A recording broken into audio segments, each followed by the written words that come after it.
Bienvenue aux informations. La semaine du numérique a fermé ses stands hier jeudi au CICB, organisé par le ministère de la Communication, de l'économie numérique et de la modernisation de l'administration. Le thème central était hissé comme facteur de résilience face à la crise multiforme dans le Sahel, opportunités et défis, a été l'occasion pour les participants de se pencher réellement sur les révolutions digitales en cours. De nombreux stands ont été érigés et Assetou dite Sadio Touré a fait le tour, suivant son reportage. Il est 11h passé de 30 minutes ici au Centre international des conférences de Bamako. C'est le dernier jour de la semaine du numérique. Une trentaine de stands est érigée dans l'enceinte du bâtiment ainsi que dans la cour principale. Chacun a une particularité. De la robotique à l'intelligence artificielle en passant par les drones, les stands rivalisent en innovation. Les visiteurs venus nombreux sont émerveillés par les découvertes de la révolution digitale. La société Kabako participe à l'événement avec ses outils, notamment un casque virtuel. Les agents de Kabako font voyager les gens dans les villes du Mali sans bouger du CICB. Aboubakar Guindou. Là, tout de suite, on offre la possibilité aux gens de voyager. Vous êtes là, vous avez vu que les gens de CNT, là, en groupe pour visiter notre salle casse-VR. Pourquoi ? Parce que là, on va les transporter du CICB jusqu'à Djenné. C'est-à-dire qu'ils vont aller à Djenné et tout étant au CICB ici, ils vont visiter, ils vont parler avec des gens comme s'ils étaient réellement à Djenné en fait. Ils vont aller visiter la grande mosquée de Djenné. Et là, c'est quelque chose d'incroyable. Bintou Soni, l'air complètement satisfaite, visite les stands depuis une bonne demi-heure. Nous la rencontrons dans le stand de la société Kabako. Le Kabako numérique est un service qui aide à développer l'expérience des jeunes gens du futur, de leur donner une imagination d'un projet dans le futur et développer ce pays vers un avenir meilleur. Aboubakar Guindou. Kabako, c'est une communauté qui évolue dans le domaine des nouvelles technologies et dans le domaine aussi des savoirs endogènes. C'est-à-dire quoi ? Nos savoirs locaux, les mettre en valeur tout en les combinant avec les nouvelles technologies. Tout ce qui est innovation, on est dedans. Cette deuxième édition de la Semaine du numérique a été une grande opportunité pour les acteurs évoluant dans le domaine des TIC, d'échanger et de faire la promotion de leurs services. Vivement la prochaine édition. Oui, vivement la prochaine édition. Sadio Touré. Restons au CICB où les participants expriment leur joie et leur satisfaction par rapport à cette initiative des autorités de la transition. Ils sont au micro de Awa Kamara. Nous sommes étudiants, nous sommes apprenants. Donc nous apprenons auprès de ces scientifiques-là qui vont peut-être nous aider aussi à créer des projets qui pourront nous aider aussi à pouvoir concevoir quelque chose qui pourra aider l'avancement du pays. En tant que citoyens de l'AES, nous estimons que c'est une belle initiative parce que pour nous, le numérique qui a vraiment un champ d'action transversal est un excellent levier qui permet d'accroître en fait la productivité de tous les secteurs d'activité économiques, sociaux du pays, va entraîner un effet en fait, on va dire, d'optimisation de toutes les actions.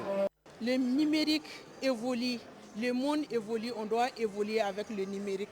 Donc c'est bien en tant que jeune, il faut qu'on se retrouve dedans. Faire comprendre même ce qui veut dire numérique. La communication, c'est très important. En tant que jeune du Mali, quand on ne maîtrise pas, c'est compliqué.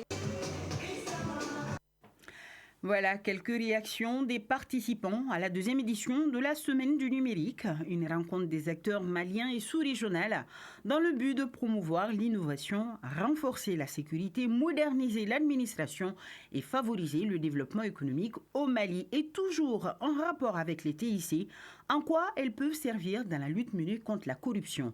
Mamoudou Dante s'est intéressé à la question avec les acteurs du domaine. Il nous donne des pistes de solutions pour venir à bout de ce fléau qui gangrène dans nos administrations.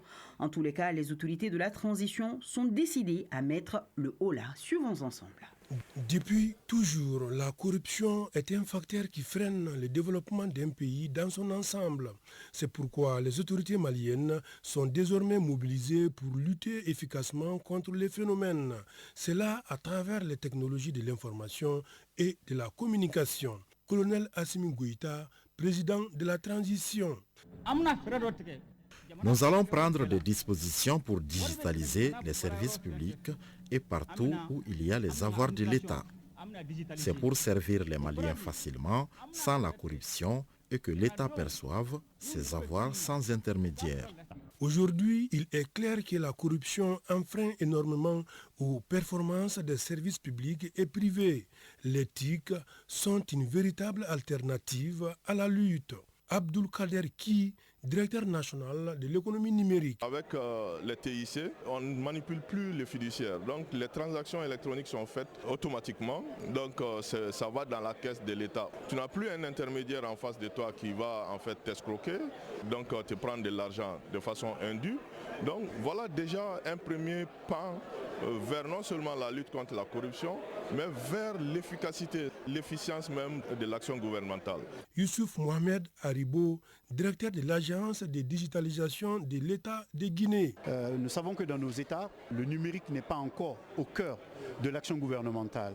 Donc permettre de mettre en œuvre des outils, des plateformes et des solutions dématérialisées permet de répondre à la question de la célérité, mais aussi de la transparence. La question de passation des marchés publics au niveau de nos États, ça nous prend environ 5-6 mois avant que nous puissions sortir un contrat. Et enfin, octroyer le marché à un sous-traitant. Donc il faudrait que nous puissions dématérialiser tout le processus pour permettre à ce que nous réduisons ces délais-là à quelques 30 jours. Pour minimiser les dégâts, une nouvelle stratégie basée sur l'éthique s'avère une solution efficace pour diminuer la corruption. Issa Kane, directeur de marketing de l'AGETIC. Si vous avez un marché, vous n'êtes pas en contact avec celui qui donne le marché, ça vous force moins de donner de l'argent. Et donc s'il y a une application en place qui gère tout, avant d'avoir le marché, vous n'avez rien à débourser. Ça, c'est un exemple tout simple. Donc l'éthique, ça nous fait un gain de temps, ça nous fait une optimisation de toute la procédure. Et donc, ça lutte contre la corruption. Nathalie Sidibé, directrice générale Data Consulting. Par exemple, des paiements des taxes et impôts, le paiement des infractions. Et si on arrive à digitaliser tout cela, on peut espérer que nous pourrons mieux progresser. Parce que c'est là la transparence et ça évite énormément de choses et ça aide le pays à se développer durablement. On peut donc confirmer sans les risques de se tromper qu'une administration numérique peut constituer un outil efficace de lutte contre la corruption. Oui, absolument. Un outil efficace de lutte contre la corruption, les TIC, en gain de temps également. Un dossier signé Mamoutou Dante. Et Safiatou Kone vient de me rejoindre dans ce studio. Bonjour Safiatou. Bonjour Nyanya. Comment vous allez ? Je vais bien. Alors, c'est la page internationale avec vous. Oui. Après ce jingle. À présent, le tour d'horizon de l'actualité internationale. Mauritanie, des mesures prises pour la transparence du scrutin présidentiel. Safiatou. Elle émane de la commission électorale qui s'est très attendue après des élections législatives contestées. Cette semaine, la commission a multiplié les prises de parole au sujet des moyens mis en place pour garantir la transparence des élections. Des observateurs sont également déployés pour ce scrutin présidentiel du 29 juin 2024. Le gouvernement camerounais annonce de nouvelles mesures pour éviter une réapparition du Covid-19. Selon les communiqués du ministre camerounais de la Santé, tous les voyageurs au débarquement en provenance des pays étrangers devront régulièrement remplir des fiches d'identification au niveau des aéroports. Les tests de dépistage y sont réintroduits, mais ils ciblent prioritairement dans cette période les voyageurs du retour du pèlerinage à la Mecque. En Afrique du Sud, plusieurs fondations jettent les bases d'un dialogue national. Safiatou. Alors que l'annonce d'un gouvernement d'union nationale se fait attendre après la reconduction de Cyril Ramaphosa à la présidence, c'est l'organisation d'un dialogue national qui prend forme. L'appel a été lancé par l'ancien président Thabo Mbeki et il est repris aujourd'hui par plusieurs fondations. Les dernières élections ont dessiné un paysage politique très fragmenté et elles craignent la rupture. On va terminer avec le Kenya. Nouvelle journée de tension à Nairobi, 48 heures après une manifestation violemment réprimée.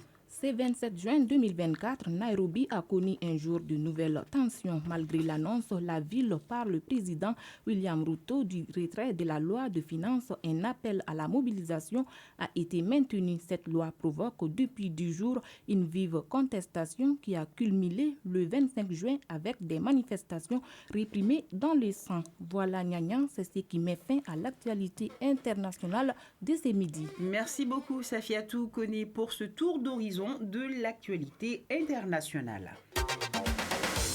Sur un tout autre plan, l'actualité cette semaine, ici au Mali, c'était les épreuves du baccalauréat malien, session de juin 2024, a commencé depuis le lundi 24 juin 2024 sur toute l'étendue du territoire national.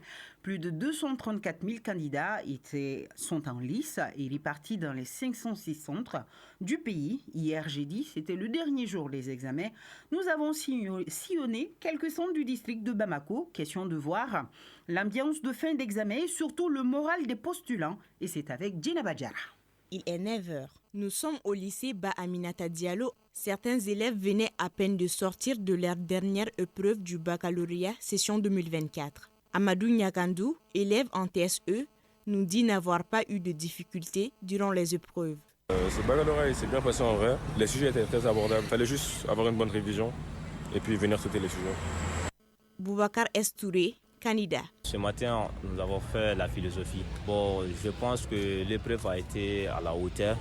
Pour moi, quand même, ça a été à mon portée et j'ai essayé de faire mon mieux. À l'école Essika, Sira Koulibaly et ses camarades en terminale langue et littérature discutaient sur leur dernière épreuve qui est la mathématique. Cette année quand même, le sujet était mieux que l'année passée. On a bien travaillé cette année quand même. On a très bien travaillé. Samba Gassama, élève en sciences expérimentales. Ça a été bien, convenablement à nos attentes. Pas de problème spécifique. L'examen s'est bien passé en fait. À part la physique-chimie, ça a été catastrophique pour certains élèves. Après le tour de ces lycées, nous nous sommes rendus au lycée technique de Bamako. À notre arrivée, beaucoup d'élèves étaient dans la cour de l'école. D'autres étaient sur le point de rentrer à la maison. Nous avons croisé Djena Badjara, candidate. Ce matin, on vient de faire la philosophie. Bon, disons que le sujet était bien. Les sujets étaient plutôt bien, à part la physique-chimie. Dans l'ensemble, je pense que l'examen était bien. C'était abordable. Moussa Maïga. On a passé un très beau examen. Les sujets étaient bien, donc on a fait notre mieux quand même. Durant les 4 jours du baccalauréat malien dans les centres, nous pouvons dire que l'examen s'est déroulé normalement et en toute sécurité. Et ce que Djeleba a oublié d'ajouter, bonne chance à tous les candidats. On arrive au grand format de cette édition. Il est traité par Suzanne Traoré, phénomène de société ou effet de mode qui prend de toutes les manières de l'ampleur. Il s'agit de la dépigmentation chez les hommes. Elle est devenue de plus en plus fréquente, passée sous silence ici à la chaîne 2. Nous avons voulu comprendre les causes, les motivations de ceux qui la pratiquent et surtout quels sont les risques liés au phénomène. Réponse dans ce qui suit. Avant, la dépigmentation était associée principalement aux femmes, mais au fil des années, de plus en plus d'hommes sont concernés par ce phénomène. Et selon les spécialistes, ce choix peut être esthétique, une pression sociale ou même contrainte professionnelle. Yacouba Dogoni, sociologue. Il y a beaucoup d'hommes qui exercent certaines fonctions comme par exemple la gestion des ventes des produits cosmétiques. Bon, il y a des gens par exemple qui arrivent là-bas, donc il y a certaines femmes qui demandent vraiment de mélanger plusieurs produits à la fois. Et ce sont ces hommes-là qui font ce travail-là. Bon, parfois, vous verrez que les mains sont huilées, donc ils utilisent souvent ces mains-là pour frotter les unes contre les autres. Et souvent, ça amène vraiment cet engouement à pouvoir continuer à se dépigmenter. Justement, nous sommes au hall Félix Houphouët-Boigny de Bamako, où nous rencontrons un homme dans un secteur féminin, dans son entourage plusieurs hommes de police. Bon, moi j'utilise juste ma crème simple seulement pour que ma peau soit un peu lisse comme un gène qui est propre. C'est ma crème, ça fait 7 ans que j'utilise ça. Nous avons également interrogé notre dermatologue pour comprendre les risques associés à cette pratique. Dr Boubacar Nana Kassé, dermatologue. La peut entraîner notamment des maladies.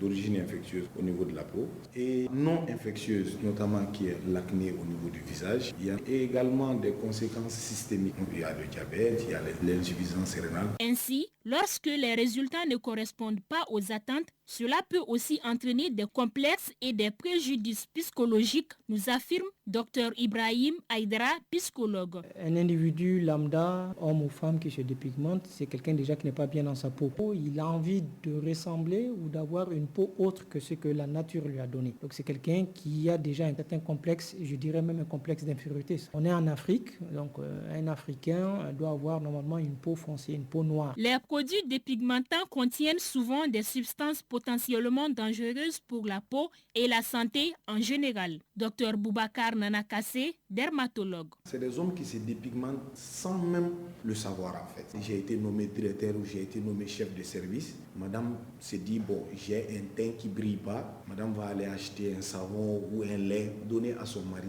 pour qu'il l'utilise. Et l'homme aussi, sans se rendre compte, va utiliser le savon et au bout d'un certain moment, il va commencer à éclaircir la peau. Les pathologies liées à la dépigmentation, quand il va commencer à faire ces maladies, il vient en consultation. C'est là que on pose le diagnostic, on lui explique. En fin de compte, la dépigmentation chez les hommes est un phénomène complexe qui nécessite une approche nuancée. Alors que certains y voient une liberté de choix, d'expression personnelle et les implications sociales profondes, d'autres soulignent les risques pour la santé.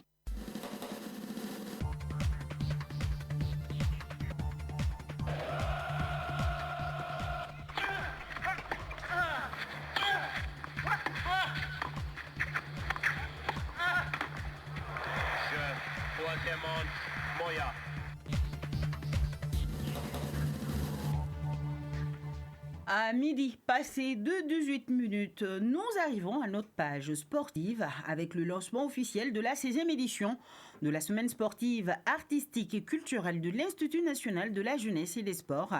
Une semaine placée sous le signe de la refondation à travers la jeunesse et le sport. L'événement se tient jusqu'au 29 juin, jusqu'à demain, à l'INGS et à travers la ville de Bamako. Le compte-rendu de la cérémonie d'ouverture, c'est avec Salif Ouedraogo.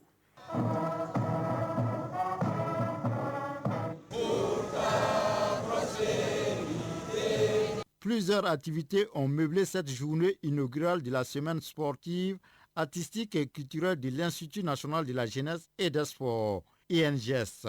Des finales de basketball hommes et dames, le fitness, des prestations d'artistes, la poésie et surtout de l'humour étaient au menu. La refondation à travers la jeunesse et sport est le thème central de cette semaine. Le représentant du ministre en charge des sports et celui du parrain salue l'initiative et encourage les responsables de l'INGS de continuer à cultiver l'excellence.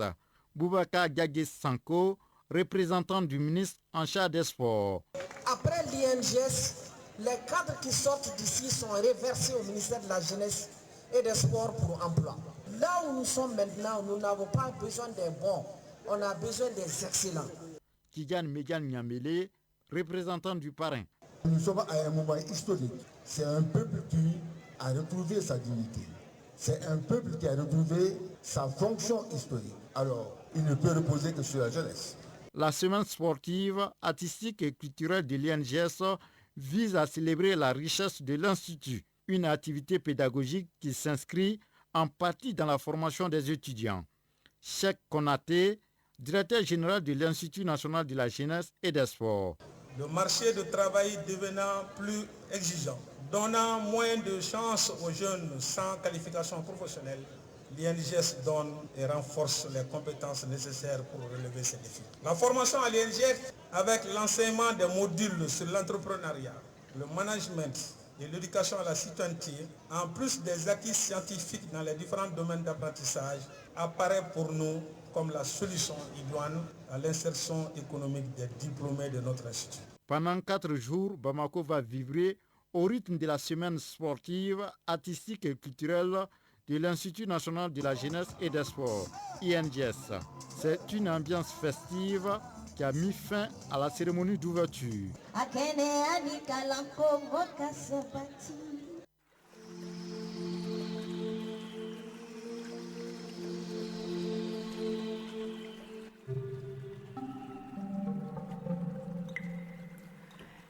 Actuellement, sur Bamako et environ, il fait bon et le soleil affiche 30 degrés Celsius. Le maximal attendu serait de 33 degrés Celsius.